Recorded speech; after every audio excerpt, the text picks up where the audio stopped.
খানাখন্দে ভরা রাস্তা, ঝুঁকি নিয়ে চলছে যানবাহন।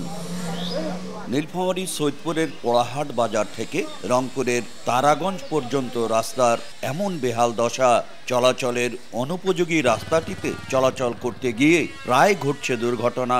অথচ সংস্কারের নেই কোনো উদ্যোগ। এতে ক্ষুব্ধ এলাকাবাসী। তাদের অভিযোগ, রাস্তাটি সংস্কারে 2021-22 অর্থ বছরে 21,34,96,000 টাকা দরপত্র আহ্বান করা হয়। ঠিকাদারি প্রতিষ্ঠান মেসার্স ইসলাম ব্রাদার্স ও মেসার্স কেবিসির সঙ্গে চুক্তি করে কাজ দেওয়া হয়। 2023 সালে কাজ শেষ হবার কথা থাকলেও না করে লাপাত্তা ঠিকাদারি প্রতিষ্ঠান। এই রাস্তাটা দিয়ে যাওয়ার কোনো ব্যবস্থা নাই এবং এই রাস্তাতে কোনো রুগীও যাইতে পারে না। 200 টাকার ব্যারিং আমাদের এক সপ্তাহ যায় না, যাত্রী উঠতে চায় না। রিক্সা, ভ্যান, ট্রাক উল্টে পড়ে খাদে পড়ে যাচ্ছে, পাশে পুকুর আছে, পুকুরে পড়ে যাচ্ছে।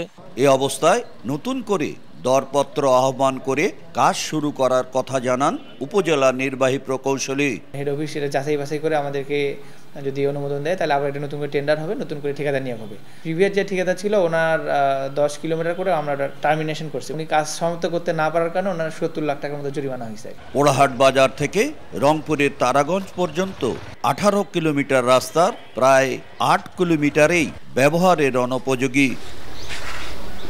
শাকির হোসেন বাদল, সময় সংবাদ, নীলফামারী।